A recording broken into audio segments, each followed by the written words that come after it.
Our first child that I was telling you about when we first got pregnant with our son Cuddles, the ending of our pregnancy didn't turn out to be how we'd anticipated. So Cuddles died 3 days before we gave birth to him, and that was at just over 40 weeks. And he had died from a problem with our placenta, which none of the scans picked up on. Everything was perfect. He had a scan 3 days before we found out that he died, and that you know, everyone was telling us he was absolutely perfect. Nobody can prepare you for it. A lot of people know how to deal with it. Afterwards, there are a lot of people who won't talk to you. From a birthing perspective, we were told that having a natural birth was the best way to go to deliver him, primarily because they said if you were to have a C-section, then if you wanted to have another child, then it would be you would be potentially limiting your choices again. We got induced, and we were in sort of a delivery suite away from everybody else, and we just let the labour naturally just start to progress. So I mean, once we'd been told that Cuddles had died, and we were left on our own to kind of figure this through. We had our independent midwives with us, and I just said to Nick, you know what, we can choose one or two routes with this delivery. It can either be a really hideous delivery where, you know, we can go straight into ourselves and you know, I can just be oblivious to everything that's going on, or we want a family. I know this isn't the time really to start thinking about this, but our son isn't here. I will still want to have a great experience with him, even though he isn't going to see life. So I want to still continue using our techniques and tools that we've learnt from Wise Hippo, and Nick was completely in agreement with me. It was going to be hard enough as it was to not embrace what was happening. You could put your head in the sand, but it wasn't going to change anything. We still had to go through a delivery.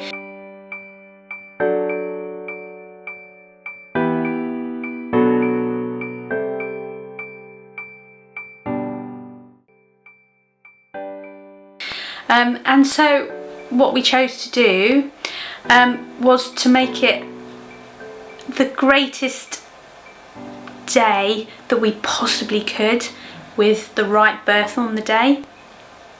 So we did exactly what we learnt. We put loads of pictures up around the room of all of our favourite places.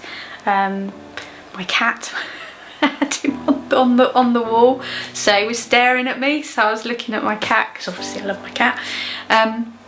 And we put some scent in the room. We didn't go into, they were keen not for me to go into a water pool, but I likewise didn't want to just lie on a bed, because that's completely the wrong way of giving birth. So we were quite mobile in our little bubble in our room. Whilst I didn't choose to want to have intervention, I said to Nick, I tell you what, I'm going to use this opportunity to try everything. I'm going to try a bit of gas and air. I'm going to try a bit of all the different things that they're going to offer me, so that if we're lucky enough to do it again, we kind of know what works for me, and there's no impact. We're just going to roll with it. It's a stressful situation as it is. So we had our MP3s on, we were listening to Wise Hippo, we were doing the breathing. I made it as light as possible in the room. I didn't want it to be dark. I know that women like to go into a dark place to give birth, but I wanted it to be bright and breezy, and that was okay. You know, everyone just agreed on everything that we decided to do, which was brilliant. So we had our music going. I tried a few of the drugs, and I was like, woohoo! Got to the part where he was coming out. Breathed him out didn't push, I did have an epidural at that point, but it was really light. Because we never thought we were ever going to get pregnant anyway, and I know our son wasn't going to be with us day to day in a live capacity. He's with us day to day in other ways, but I guess I was just thankful of being given the opportunity to being in that position, because we never thought it was going to happen. We never thought we were going to get pregnant. We never thought we were going to get to the point where we were delivering our baby. And I know Cuddles wasn't going to be, we weren't going to take him home, but I wanted to make it a great experience. Nick was absolutely brilliant. You know, it must have been absolutely hard for him to see me go through this, and him, but men don't think they have a great part to play, but they absolutely do. He was just my rock for the day. I don't know how we managed it all day. I know I was sitting there and I was breathing him out, but from an emotional point of view, it must have been excruciatingly hard for him. And then we were able to birth Cuddles, and it was the best birth on the day for us, given the situation. And honestly, I just don't know that we would have had that positive outlook if we hadn't gone through ISIPO. I just don't know that we would have been emotionally able to deal with it as brilliantly as we did, and it made it possible for us to take, not pleasure, just happiness of being able to give him his wings and let him go.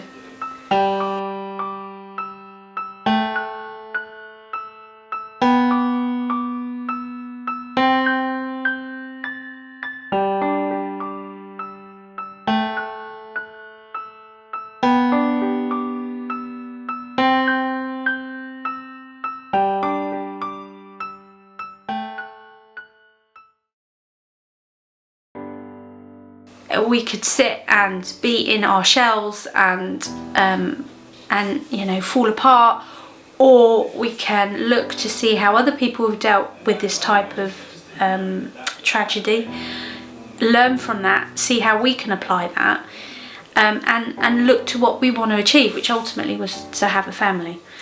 And that's our big goal. We want to have a family, because it is a massive part of my life now. That 9 months of going through a pregnancy, I cannot then detach the day when he came out, because that was the final part of the journey for him, and I needed to be strong for him to be able to deliver him. I needed to be able to do that last part for him before I said goodbye, and it really helped me to embrace that delivery.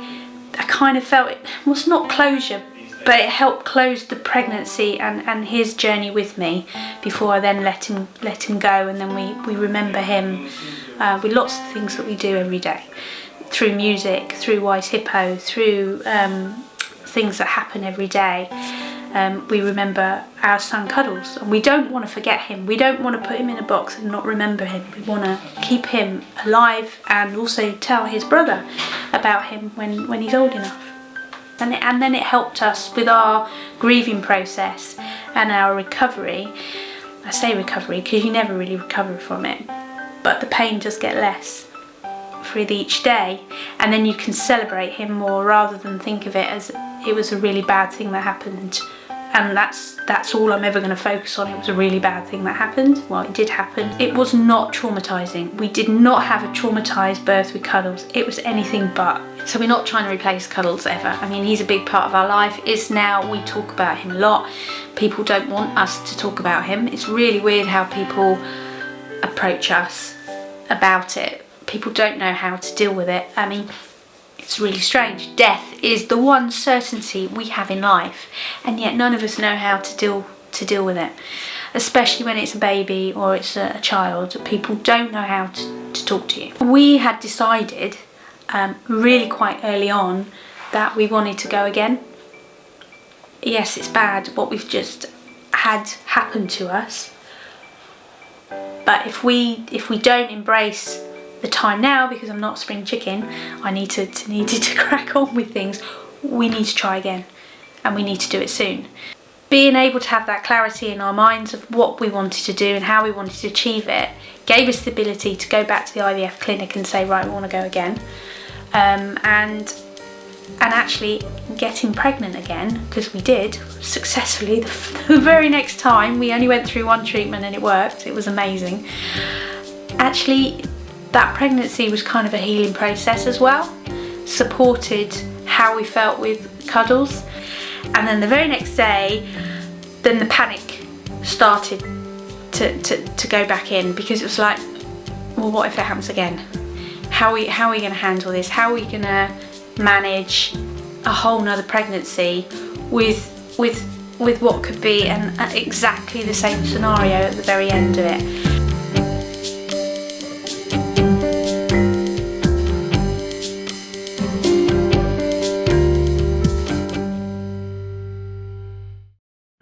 If I had any advice to give women who've been through the same experience as us, or is currently going through early pain of losing a child,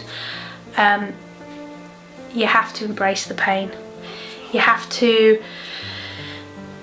going to need to cry, you're going to have bad days. I tell you, one of the worst things with me was, funny enough, going to the supermarket and not being able to park in the parent car park space. You know, I had a 40-week baby and he had died, and then we had to go home, and life carries on. You got to go and get food, you got to go and get some shopping, and we felt that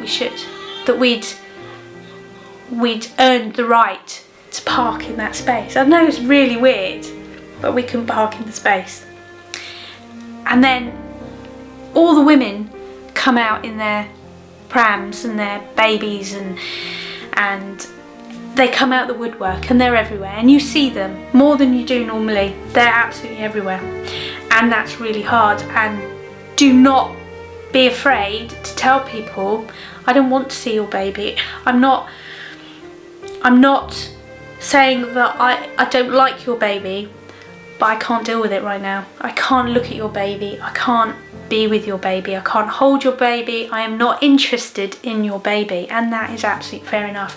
We got very friendly with a couple in your class who we're really good friends with now, and she completely understood, and I was quite honest with her. I said, I can't hold your baby, I really don't want to see your baby, I can't deal with it right now. She completely understood.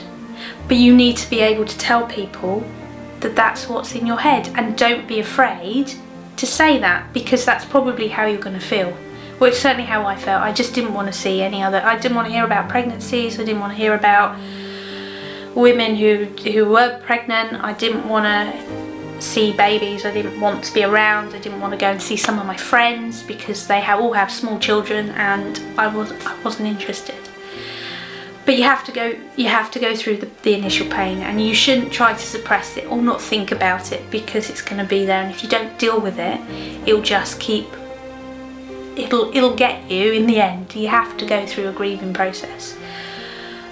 But you also need to hang on to your hope of what you want to do. If you want to have more children, if this is a second or a third and it's happened, or this is your first, it can still happen for you. I mean, I'm 46 now, and we had Cuddles when I was 44, and we had our new son when I was 45, and I didn't think it was going to happen, and it did. So if it can happen for me, it's anything is possible, and it doesn't need to be through childbirth. There's adoption, all kinds of other routes for you to have a family. So we didn't want to give up, so it's kind of hang on to your dreams. You are going to get jealous of other people, but don't get jealous of other people, because it could still happen to you. Be prepared that people don't know how to deal with your pain, don't know what to say to you.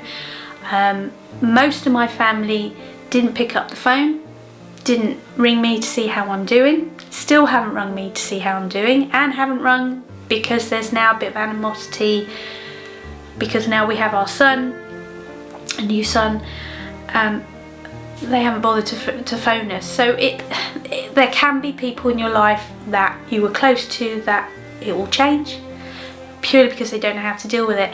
And it is not for you to make it up with them. If they want to be part of your life, then they will come to you. If they don't, then you're better off without that negativity. So we've just learned, well, if you're not interested, then that's absolutely fine. It gets better over time, insofar as you don't wake up every day and think the world's ending. You never forget them. You think about them every day.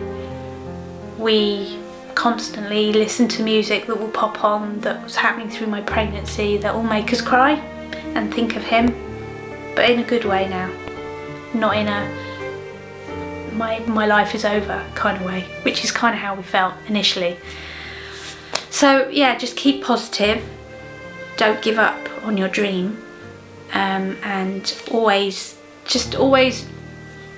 remember there are other people that have had this happen to them, and there are people out there that understand and will support you, but it might be hard to find those people to talk to. They're both absolutely gorgeous boys, and we are going to make sure he knows all about his brother, because there is actually quite a lot that we can tell him about his personality. Just going through pregnancy, you get a sense of what they're going to be like. He absolutely hated having the remote control put on my tummy, so I used to kick it off. He went to one of my cousin's weddings, and so did you. You went to the other one. So they've both been to cousins' weddings. But yeah, they're both amazing. Both of them are absolutely fantastic boys. One of them's up looking on us, and the other one's just here. So, and we might have a third one, which would be absolutely amazing. So we'll just see, won't we? Hey? You good boy? Is your brother good boy?